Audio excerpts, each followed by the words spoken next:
Bien, señores, nosotros tenemos periodistas que nosotros le tenemos envidia. Es uno de los ¿Por 7 qué? vicios capitales. ¿Por qué? Y tenemos médicos que nosotros le tenemos envidia, porque queremos ser como ellos y no logramos calificar. Por ejemplo, en ética, en periodismo auténtico, yo siempre he tenido mucha envidia por Juan Bolívar y por Margarita Cordero y por Fausto, porque son talentosos y yo no he podido llegar a los niveles de él. En medicina tengo también mi marciano favorito, pero ese además es amigo de nosotros, que es César Mella. César Mella es de esos médicos que son completos. No se trata de que le falta un pedazo. Es un psiquiatra que sabe medicina. ¿Tú sabías eso? Tiene el problema de que a veces sus amigos, sin él ser especialista, lo llaman para atender enfermedades no psiquiátricas. Pero que pueden tener origen en problemas Porque él psiquiátricos. conoce, él es un médico integral, él conoce el cuerpo humano y su fisiología. Mira, hay una cosa, cuando Máximo Verasgoico tenía el programa en el aire, él había muchas cosas que decía, eso tiene que ver en el fondo con un trastorno de un problema nervioso. Y yo no sé si, siempre me quedé con la duda de si eso era una salida ante ciertas preguntas o si eso era una cosa con un fundamento lo suficientemente fuerte. Bueno, de eso vamos a hablar porque tenemos hoy al doctor Mella y quisiéramos hablar específicamente de la Semana Santa, lo que es atención médica. Hay un amigo de él, un hermano de él, que tuvo la semana pasada aquí, que murió y que confesó aquí que era su conchanchan, con esa misma palabra, que fue Claudio Camaño. Tenemos que hablar de eso y tenemos que hablar de iatrogenia. Tenemos que hablar de iatrogenia por lo que se ha dicho después. Y nosotros quisiéramos hablar de algo primero. Doctor, gracias por estar aquí. Gracias, Junior. Bien, doctor. Carlito, doctor. Doctor, antes de entrar en Claudio, quería decirle que cuando se despidió el de la defensa civil, vi algo que me llamó la atención. Digo, caramba, qué buen tema para el doctor Mella. Y es, cuando el hombre no logra entender las cosas o cuando no logra detener algunas situaciones como son un adicto incontrolable, un adicto incontrolable, un viaje que no se sabe lo que va a pasar de fin de semana, de Semana Santa, violencia intrafamiliar y la misma planificación cuando te dicen falsida, es decir, un sexo seguro. Cuando uno oye eso, ve que siempre se acude a Dios, sin ser creyente. ¿Qué tendencia que tiene el ser humano? Que puede ser un ateo, pero cuando le dicen, usted tiene un cáncer terminal y a usted le quedan 6 meses, inmediatamente usted es un converso. ¿Por qué? Gracias, doctor. Buenos días. La gente habitualmente saluda en estos días uno. ¿Cómo está usted? ¿Cómo está la familia? ¿Cómo está la salud? Sin embargo, el saludo a partir del domingo es, ¿qué vas a hacer en Semana Santa? Uno no sabe si es despidiéndolo, compadeciéndolo o invitándolo a quedarse en la ciudad. Pero ese saludo que hoy está en la calle es una tendencia de la gente como a despedir a alguien que sabe que puede no regresar o que puede venir intoxicado. El segundo punto es que usted tiene una posición privilegiada en la comunicación televisiva y es que ha llevado el modelo médico, el modelo clínico al análisis político. O sea, usted no es un tratadista ni autor de más de 20 libros en política, pero es un hombre que conoce la cotidianidad del dominicano. Porque ejerció como médico en Poasia, ahí en los barrios populares. Ejerció al más alto nivel, que era el trasplante cardíaco, pero entonces se ha dedicado, que por cierto ustedes no saben, los más jóvenes, que el doctor es precursor de las revistas médicas. Y yo lo imité y he sido director de 3 revistas. Pero el tema que él me pregunta es el relativo al arrepentimiento ante una catástrofe. Fíjense porque cuando el avión está despegando, la mayoría de la gente se persigna y se encomienda. Cuando el avión está despegando. Y entonces, aplaude cuando aterriza. Y aplaude cuando aterriza. Porque es un viaje a lo inesperado. ¿Se dan cuenta de eso? Sí. Porque la fe calma. Y fíjense que cuando la gente reza o medita, el cuerpo se pone suave, no se pone tenso. Entonces, uno se pasa la vida creyendo en la ciencia, en los objetivos, en lo que se puede demostrar. Yo no creo ni en la 1 ni 1. Pero en estos días me llamaron el domingo pasado de la residencia del doctor Rafael Isa, que es dermatólogo, que no se sentía bien. Yo llegué como amigo de la familia y digo, no, pero el doctor hay que trasladarlo. ¿Cómo? Sí, a una unidad de cuidado intensivo. Así pasó con César Pichardo también. Porque el médico general tiene que saber que hay indicadores clave, como decía el maestro Rodríguez Lara. Hay shock, hay hemorragia, hay problemas respiratorios o hay falta de conciencia. Efectivamente lo trasladamos y se está reponiendo en la unidad de cuidado intensivo de la Avenida Independencia. El médico tiene que ir más allá de lo meramente biológico, porque lo que llaman el síndrome de la bata blanca, que ya está en desuso, es cuando la gente va al médico, va a un médico, quiere 4 cosas: que le digan lo que tiene, que no sea doloroso y preferiblemente de gratis, que se cure rápidamente y que el médico no le hable mentira. Además, el campesino le gusta que le pongan los aparatos. Yo soy de los pocos psiquiatras que ritualmente peso al paciente, le tomo la presión y a veces le hago un fondo de ojo, que es un aparato para medirle el ojo por dentro. Hay una conversación mágica. ¿Usted le manda ese análisis? Sí. Todo paciente de más de 50 años yo le mando a hacer azúcar en la sangre, grasas en la sangre, lípidos. ¿Tiroides no? Siempre. Porque la glándula tiroides está muy relacionada con los trastornos del ánimo. Cuando sube ansiedad, cuando baja depresión. Hipertiroidismo, hipotiroidismo. Entonces, ¿qué busca el médico cuando está frente a un paciente? Bueno, vamos a la parte humana.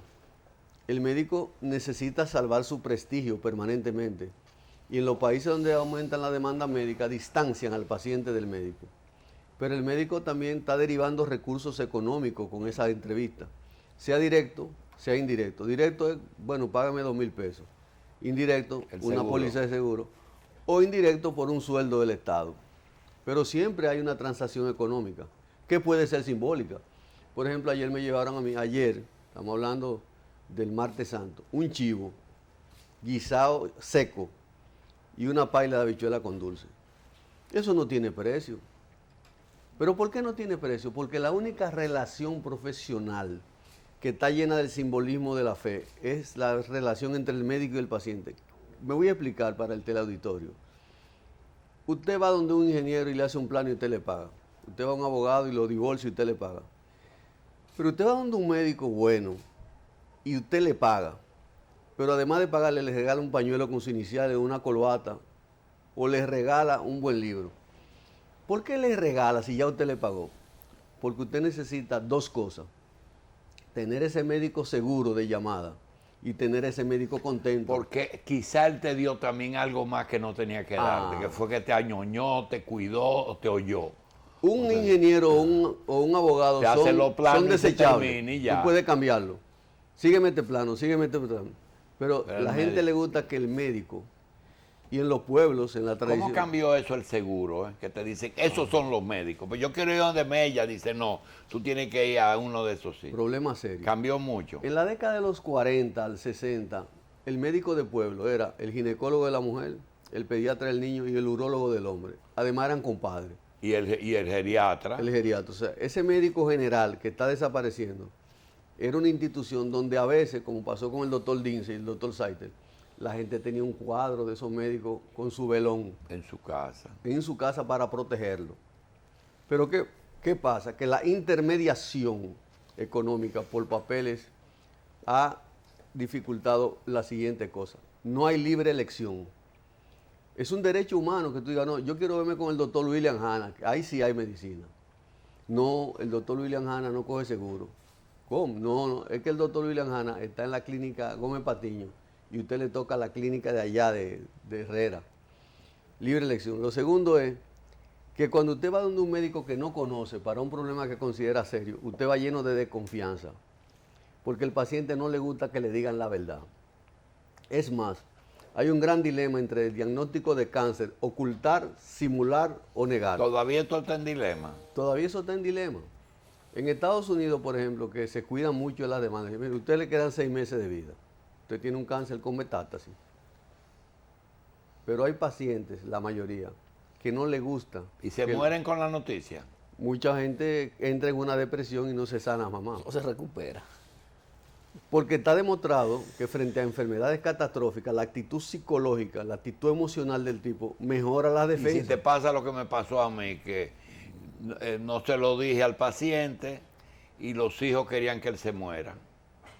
Bueno, muchos médicos hemos tenido la virtud de que aparecemos en los periódicos, en las notas luctuorias, Dando las gracias. dándonos las gracias. Porque era un paciente que quizás estaba en un trámite de una pensión, de una jubilación, de una herencia, y la gente dice, él sufrió mucho, pero es que la familia se preparó hace años para la desaparición de ese rico heredero. Y es así la realidad. Fíjese que las funerarias se han convertido en un espacio de socialización. Sí. Ayer, por cierto, estaba, que doy el pésame por la hermana Ingrid, de Anicia Risi, murió. Sí, Ingrid Risi murió. Allá Y en San Pedro. murió don Manuel, el papá del director de la Biblioteca Nacional, de Diomedes Núñez Polanco. Ah, de Dios me de Bonao. Sí, gente muy querida. Sí, muy querida. Vamos a hablar de Claudio. Sí. Lo que pasa con Claudio, que yo escuché una grabación ayer donde él me felicitaba por participar en política, es que Claudio y Hanley son los últimos 2 guerrilleros solitarios que Ya murieron. no hay guerrilleros vivos. No. Con ellos cierra una generación, posiblemente en Latinoamérica completa. Fueron protagonistas del foquismo. Se recuerda que el foquismo era una tesis de Regis Debray que planteaba un foco rural y varios focos urbanos, que fue lo que falló aquí. Pero Hanley y este muchacho Claudio eran tan telcos que vinieron 2 veces como guerrilleros. Y entonces, ¿cuál fue mi papel? Y la familia lo sabe, acercarlos. Porque ellos tenían concesiones diferentes sobre lo que pasó y por qué pasó.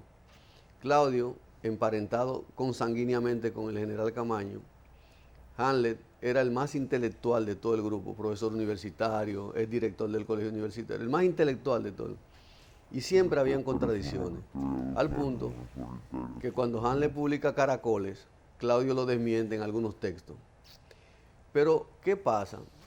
Que en los casi 4 años que yo viví en Cuba, mi casa era motivo de visitas, tanto de Chichita y como de la otra dama que tiene hijos con Camaño, Claudio y Hanley, porque yo vivía muy en el centro y muy cómodo en La Habana, y no se movía ningún tema médico en La Habana que de alguna manera yo no participara por mi conexión, el hospital, tal. Y había un grupo muy selecto de dominicanos allá en esa época. Norberto Jens, Héctor, un grupo importantísimo de médicos. Entonces Claudio era un tipo levantisco, impulsivo, los dos eran así. Totalmente dado a la confrontación y muy firme en su principio. Pero fíjense cómo es la cosa. Este hombre perdió un hijo hace muy poco, y ese juicio no ha terminado. Pero ¿cuántas balas le pasaron por la cabeza a Claudio en sus últimos 30 años? Y no lo mataron. Y viene a morir en un accidente lamentable, donde se perdió un tiempo maravilloso. Porque cuando una costilla se rompe, hiere la pleura y provoca un derrame sanguíneo, tapa el pulmón y va produciendo un síndrome asfíctico, es decir, el pulmón se llena de líquido. Entonces está bien, lo que se dice es que no había cama en Sedimar, yo no voy a discutir eso.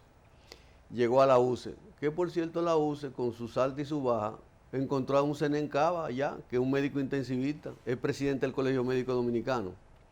Pero, ¿cómo es posible que una personalidad de su raigambre tenga que visitar más de una clínica y perder más de 2 horas en una verdadera emergencia? Doctor, dígale al país que a veces un hospital recibe pacientes, pero no tiene la misma connotación. El paciente de emergencia no es el paciente que tú dices, mire, usted va a venir el viernes para internarse, para el lunes hacerle una operación. Eso es un internamiento programado. Electivo. No es lo mismo, electivo. No es lo mismo cuando usted choca y lo llevan al centro más cerca. Pero hay un problema. Hay una cosa que no se ha dicho, doctor. Usted sabía que aquí hay centros médicos que no reciben algunos casos no es por el dinero solamente, es porque cuando ven el paciente, no tienen el mínimo equipamiento no tienen un intensivo, por ejemplo. Aquí hay 20 clínicas que no tienen cuidado intensivo. Es que cuidado Entonces intensivo, lo que te dicen es, mira, llévatelo para otro sitio. un cuidado intensivo no es una cama con un monitor que te diga lo que tiene de presión arterial y cómo está saturando el oxígeno. Un cuidado intensivo es un criterio mucho más complejo, equipado y con recursos humanos calificados. Yo, por ejemplo, sugeriría que esos centros donde se llena la unidad de cuidado intensivo, aquí hay 2 unidades intensivas o 3 muy buenas, la Plaza de la Salud, Sedima y Abel González de la Lincoln. Sí. Muy buenas las 3. Que tengan una cama adicional de emergencia con un monitor para sacar de intensivo el que esté mejor y entrar al que llegó grave. No hubo esa flexibilidad. Pero los trámites burocráticos, ¿tiene seguro? ¿No tiene seguro? Pero hay que tipificarlo. O sea, hay una serie de trámites donde se pierden minutos claves para la vida de un paciente. Hay cuidados intensivos que no tienen resucitador, es decir, un aparato que le puede poner un ambú para darle aire por la boca, o un corrientazo en el pecho cuando hay un paro Aquí cardíaco. hay emergencias que no tienen un desfibrilador. No tienen desfibrilador. Es más, yo propongo a las autoridades de salud en este momento que se haga una reclasificación inmediata. Seguro. Y se dividan en rango. 1A, 1B, 1C y la que no sirven. Y se publique. Y se diga dónde la gente puede ir a un cuidado intensivo. Porque hasta un taxista bien abusado te lleva donde hay que llevarte, en esos minutos clave. Doctor, usted ve a cada rato una ambulancia en Cediza. Tú dices, ¿qué busca esa ambulancia en Cediza? Es que el 90% de las clínicas no tienen algún tipo de imágenes. Yo llamé al 911, que por cierto lo felicito, para trasladar a un médico. Y me llamó la atención que llegó un estudiante de medicina, el chofer, y 3 policías. Entonces yo lo llamé aparte, me identifiqué. ¿Por qué 3? Dice, no, porque están agrediendo a la gente cuando llega el 911. Y se ponen de insolentes. Oiga eso, lo que es la civilización. El 911 tiene protección policial. Y segundo, que el 911 estamos haciendo un acuerdo con ellos, con la unidad de emergencia del país, con la unidad de salud mental, para que los pacientes psiquiátricos puedan ser trasladados, porque aquí todo el mundo le tiene miedo al paciente psiquiátrico, al que está voceando, al que está tirando piedras. Pero a los psiquiatras también. La mayoría. Yo tengo una experiencia con el doctor Zaglul, que estábamos juntos y lo llamaron y le dijeron, doctor, hay un paciente suyo que tiene un cuchillo en la mano, y le dijo, mira, llama a los bomberos, llama a la policía, y después que le quiten el cuchillo, yo voy. Pero no me pongan, porque yo no tengo arma para defenderme. Yo fui a Villa Altagracia. Y después yo lo inyecto. En el 76, a buscar un paciente que me mandó el Gotiel. Cuando llegamos estaba lleno de gente, yo era practicante. Y el paciente le fajó a pedrar a la ambulancia. Lo primero que le tumbó el vidrio de delante. Sí. Bueno, yo tuve que regresar sin el paciente. Porque la comunidad le tomó miedo y no querían maltratarlo. Y iba con una sugiere que tengan una unidad del 911 con redes y cosas y camisa de fuerza y eso. Hay que mejorar esa parte, porque hasta ahora se ha centrado en otro tipo de problemas y no en lo psiquiátrico. Por eso está en vía de resolverse. Y hay muchos pacientes de emergencia psiquiátrica.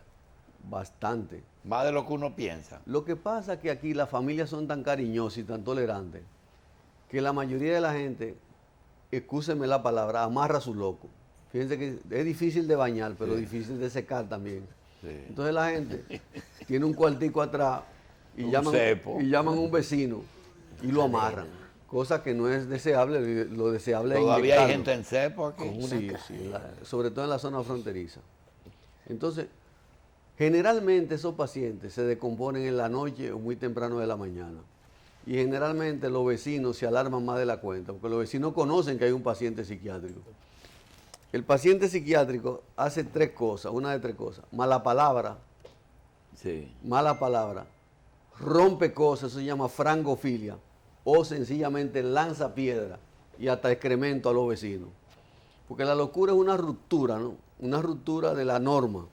Entonces, tú puedes ver un tipo que en sus años mozo era un intelectual, salir desnudo por la calle, vocear cosas. Pero la gente no tiene compasión, no tiene conmiseración con esa gente y los burla además.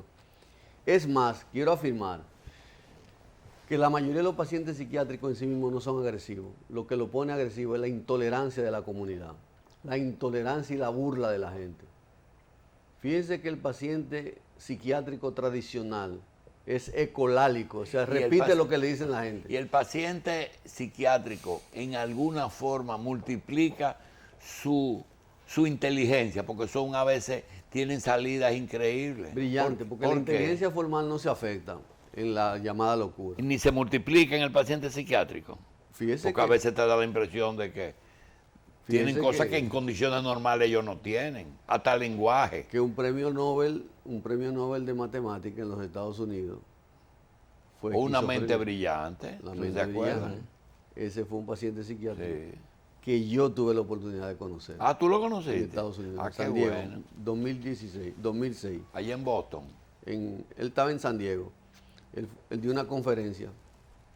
Doctor. A propósito de la salud... Te noto como impresionado. No, todo tranquilo. Sí, no. A propósito de la salud mental, doctor, yo digo que tiene los mismos efectos casi que de las denominadas enfermedades catastróficas en el seno del paciente y de la familia. Hay enfermedades psiquiátricas catastróficas. Y siendo esto tan importante, ¿el sistema de seguridad social de la República Dominicana cubre este tipo de patologías? Las desprecia. Aquí, salvo Senasa y algunos seguros como Pali, Humano y Universal, cubren una parte. Hemos logrado bastante. Senasa cubre consultas con una diferencia de 200, 300 pesos. Y muchos de los seguros están cubriendo el internamiento, pero no los medicamentos. Hay 3 enfermedades de atención compleja, que es como se llama ahora, que son la hipertensión, la diabetes y la esquizofrenia, que son de por vida. Y familias enteras, consecuentes con su paciente, han vendido solares, han empeñado casas y toman dinero prestado para mantenerlo. Primero porque el loco, excusándome la palabra, se puede controlar. El diabético puede morir de un coma y el hipertenso de un derrame cerebral. Fíjese esas 3 enfermedades cómo actúan.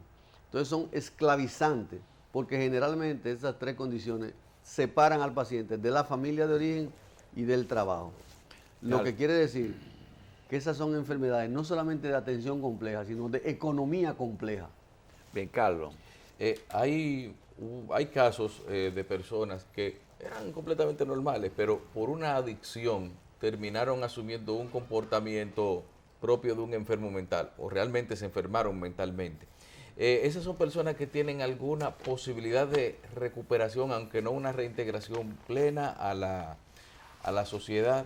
Y le pregunto también si usted considera que el problema de las adicciones debería ser considerado como un tema de salud más seriamente por las autoridades, con el propósito de atacar al consumidor más que al vendedor. Nosotros tenemos 3 enfermedades que son invalidantes. El Alzheimer, que es incurable, la demencia, ¿no? La esquizofrenia, que es incurable, y las adicciones, que no se curan. ¿Cómo, doctor? Que las adicciones no se curan. ¿Cómo? ¿Y cómo usted dice eso? No? Mire, el que es adicto a la cocaína, el que es adicto al juego, un ludópata, el que es adicto a la heroína y al alcohol, pudiera estar un periodo de tiempo muy largo sin consumirlo. Pero el principio, por lo menos de los 12 pasos de Alcohólicos Anónimos, es: si usted ha sido adicto más de 6 meses, usted lo será toda su vida, aunque esté sobrio.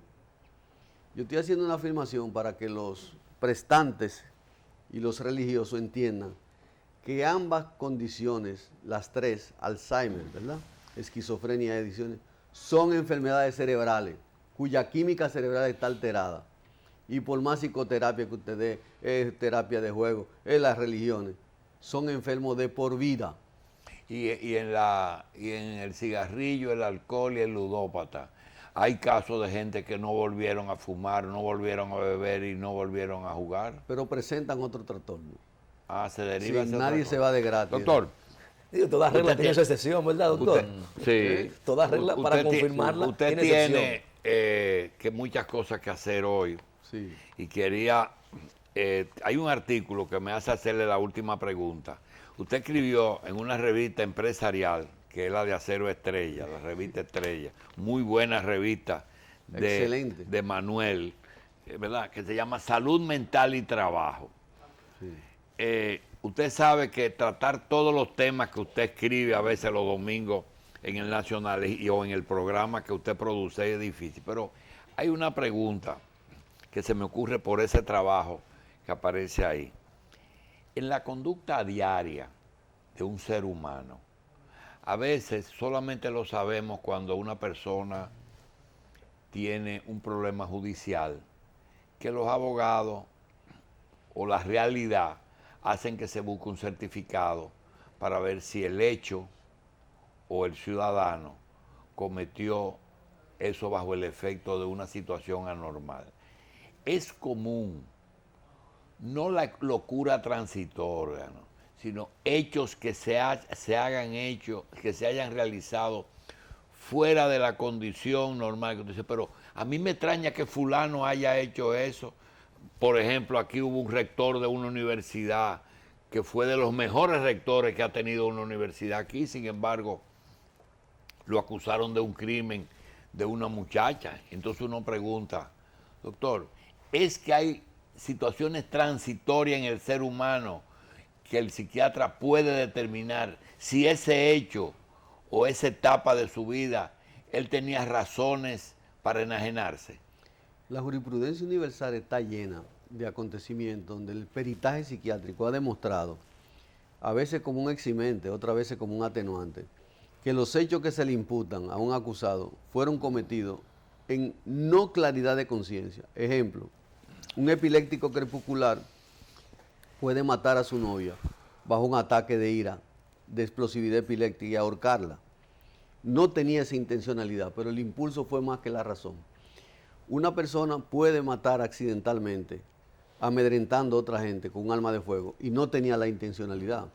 Ahora hay el caso de un famoso corredor que se le atribuye la muerte de la novia. Y Jay Simpson también es un caso bien complejo. No solamente en las epilepsias, sino en la psicosis. Hay una psicosis que es la psicosis celopática de Korsakoff, es decir, una gente que tiene 20 años celando a su mujer con un problema de alcoholismo y la mata en un acto impulsivo bajo un estado que se llama disociación. Pero existía eso. Existía esa condición previa. Claro, no es un eximente, es decir, no se puede decir que el juez de la pena tiene que liberarlo por eso, pero sí puede considerar que una parte de su pena la cumpla bajo tratamiento psiquiátrico. Entonces una persona que haya cometido un hecho necesariamente no es inocente, ¿verdad? Necesariamente no. Bien, doctor, hay una palabra que usted le entiende mejor que mucha gente, y es la palabra umbral. Primero díganos qué es umbral y si hay un umbral entre la sanidad y la enfermedad mental. El umbral es como una frontera. En el caso del comportamiento humano, lo más difícil es el umbral entre lo normal y lo anormal. Eso es. Entre la genialidad, por ejemplo, y la locura. Por ejemplo, ¿cómo tú te explicas que pintores famosos se mutilen una oreja en medio de un brote psicótico? Van Gogh. ¿Cómo tú te explicas eso? Cuando su vida estuvo llena de creatividad. El umbral, por ejemplo, de la neurona, que es una célula especial de menos 85 milivoltios dentro con el potasio. Si eso se altera, una gente convulsiona. Por ejemplo, el decir popular exclama, ese muchacho es tranquilo, pero tiene una vena como de loco. Sí. O sea, es un tipo que 364 días se porta bien, pero el día no llegó a una golpeada a la esposa. Coño, ¿cómo es esto? ¿Qué fue lo que pasó? Se le disparó un chip. Tenía latente la agresividad y la impulsividad. Y esa disparación, ese disparo, tiene que ver, por ejemplo, con el agua, con la luna, con el medio ambiente. Es lo que la gente pensó desde tiempos prehistóricos. La gente pensó que la luna influía sobre la menstruación y sobre las ideas. Incluso lunático porque era en tiempo de luna llena, pero científicamente eso no se ha demostrado. No se ha demostrado. Bien.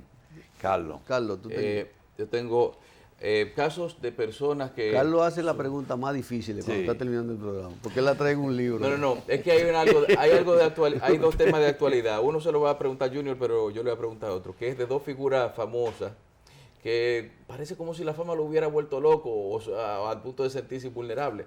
Tenemos a un Omega que vive cayendo preso por problemas de agresiones, y quién sabe si es que quisiera saber de parte suya, si es que una persona con la relevancia artística y con la apreciación de una parte del éxito, llega a sentirse invulnerable. Y tenemos el caso también de Marta Heredia, una muchacha que quizás muchos dicen que no estaba preparada para el éxito que tuvo y que quizás eso le afectó de cierta manera en su conducta. El éxito puede volver loca a una gente y hacerle creer que todo le luce. Todos los peloteros. Doctor. Yo escribo el domingo sobre el síndrome de Urich, que es una condición que se plantea en los gobernantes y que tiene 14 alteraciones cuando una gente se envanece en el poder. Por ejemplo, el narcisismo, la tendencia a ser mesiánico, la tendencia a creerse que sin él no se gobierna un país, la tendencia a ver enemigo hasta en la sopa, etc. Pero yo quiero que en la página 6 de este domingo, como es de domingo de resurrección, tú veas la respuesta. La gente vea la respuesta. Ahora, los artistas populares, los beisbolistas y otra gente que han obtenido dinero muy rápido, viniendo de tratos bajos de la población, sin prepararse para ello, vienen generalmente de familias muy complicadas. El éxito mal administrado lo que trae es violencia, agresividad. ¿El éxito? Mal administrado, exhibicionismo y tendencia a refugiarse en sustancias. Oiga bien, yo conozco bien el caso de Marta Heredia, el cual no puedo divulgar, y conozco bien el de su ex pareja Vaqueró, que es de San Pedro de Macorís, por cierto. Pero este Omega es un sujeto que es un golpeador consuetudinario, es un hombre agresivo, impulsivo, sin el más mínimo recato de los derechos de la mujer. Ese sujeto, que no sé por qué no ha sido sometido a una evaluación, ya lleva 4 detenciones con apresamiento, por hechos iguales. Pero él es tan especial que cuando él está en La Victoria, hace los conciertos allá en La Victoria, eso se llena de presos. Porque aquí hay una tendencia a identificarse con el tigueraje. Fíjese que la tiguerocracia ha sustituido a la partidocracia. Usted no ve quiénes son ahora los regidores, los candidatos a diputados. Entonces, Omega es lo que se llama un tigre gallo, una expresión antropológica del machismo, un individuo que no respeta normas, porque él sabe que en el peor de los casos, él va a salir libre, cueste lo que cueste. Bien, doctor. Sí. Frankeli Orguín, un joven de la parte norte de la capital, sin tener una militancia política reconocida, sin pertenecer a alguna secta religiosa, una mañana cualquiera incendia y lanza una bomba en el metro. Y le echaron 35 años. 35 años, primer condenado por terrorismo en la República Dominicana. Y fíjese Dominicana. que si fuera rico ya lo hubieran evaluado los psiquiatras, pero es pobre y es de un barrio. No ha tenido... Yo creo con ese caso 3 cosas importantes. La primera es que aquí había como una sed de inaugurar la ley de terrorismo. El ejemplo. Cuando ese muchacho salga de ahí, va a tener 60 años, porque él tiene 25, y le echaron 35. Y él no tiene quien lo rescate de ese caldero de grillo donde él fue enviado. Va a salir, si no tenía problema, va a salir peor, porque él va a una cárcel de reeducación en delito. El segundo problema es que él no califica como terrorista. Primero porque él en ningún momento se iba a inmolar. Él no está amparado en una ideología, no pertenece a grupo de izquierda, no es especialista en tirabomba. Sencillamente un acto netamente impulsivo lo lleva a cometer ese delito, del cual él ni siquiera ha podido defenderse. Fíjate que él tenga un banquillo solitario, porque es un pobre hombre sin nombre, sin apellido, de un barrio popular. Ahora bien, ¿por qué ese muchacho, y yo lo he hecho, no se le somete a una evaluación profunda? ¿Por qué? Porque él no tiene dinero, no tiene apellido y no le luce privar el loco. No le luce. Bien, doctor, usted tiene que irse y quiero decirle lo siguiente. Hay una agendita que yo quiero dejarle. Es una lástima. Bueno, el problema es que usted sabe que el doctor Mella, yo no le quiero causar ansiedades y usted es esclavo del cumplimiento del deber. Es muy ordenado de su agenda. Doctor, la iatrogenia, tercera causa de muerte en Estados Unidos y en República Dominicana, segunda, porque hay algunas situaciones predecibles, negligencia, ignorancia, ineptitud y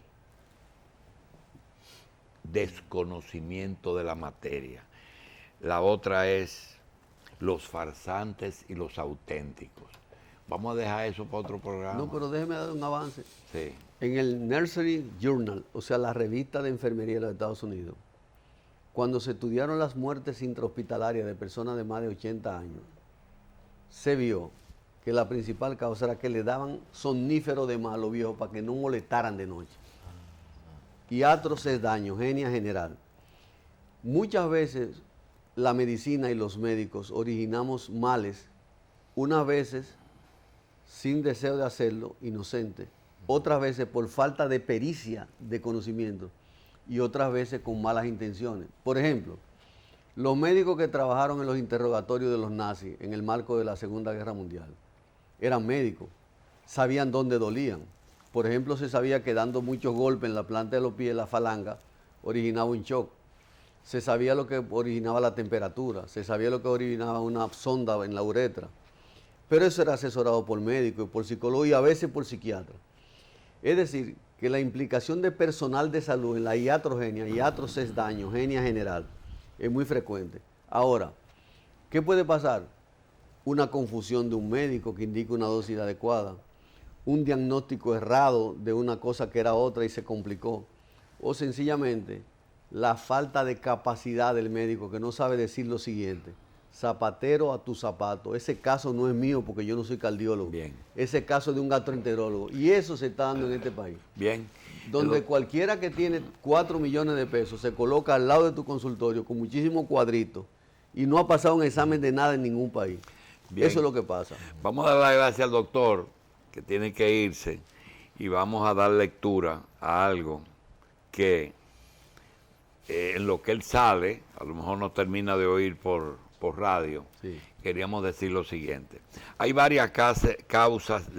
La definición de iatrogenia deriva de la palabra iatrogénesis, que significa literalmente provocado por el médico o sanador. Iatros, médico. Génesis, crear.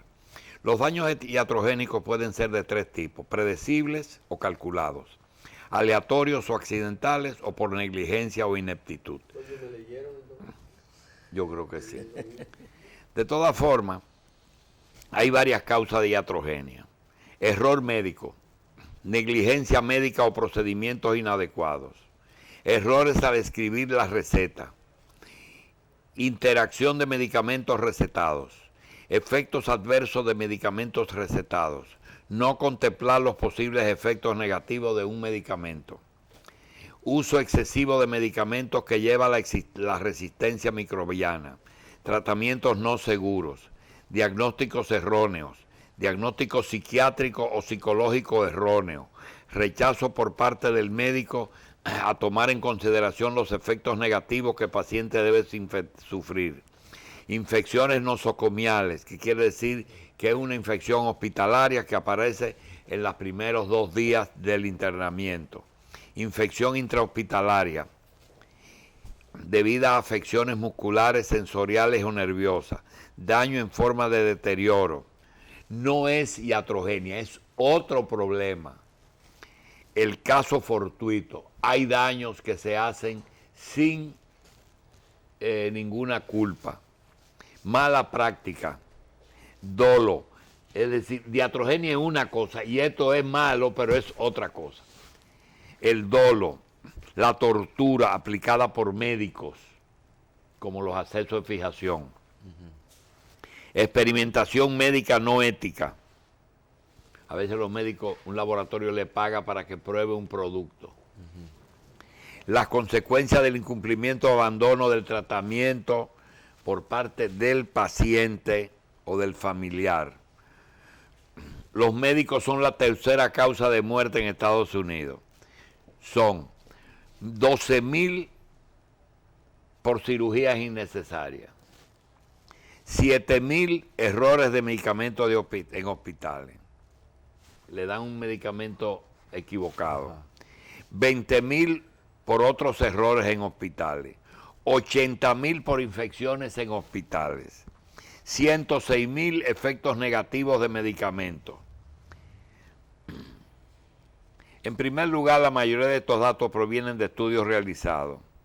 Esto es lo que ha provocado la gran cantidad de demandas.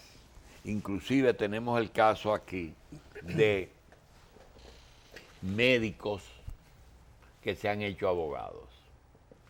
Nosotros tenemos una promesa de decir algo y tenemos ahora media hora para después de la pausa decirle a ustedes algo sobre los farsantes y acaban de pasarme una fotografía histórica. Obama se reunió con Fidel Castro. Sí. Ahí hay una fotografía. ¿Es un montaje? Mira a ver si es un montaje. No, doctor. ¿Qué dice, doctor? Bueno, hay que analizarlo. Pero dímelo sin análisis. Dice Obama estrecha manos con Fidel Castro.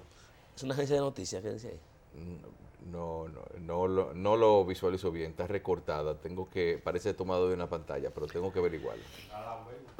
Bueno, como quiera que sea, nosotros tenemos que hablar de farsantes y personas auténticas después de la pausa. ¿Qué queremos decir?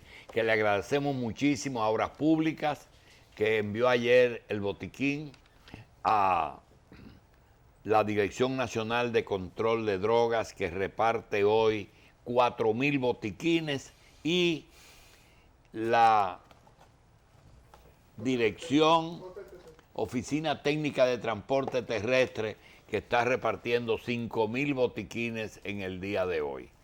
Vamos a hacer una pausa y regresamos de una vez.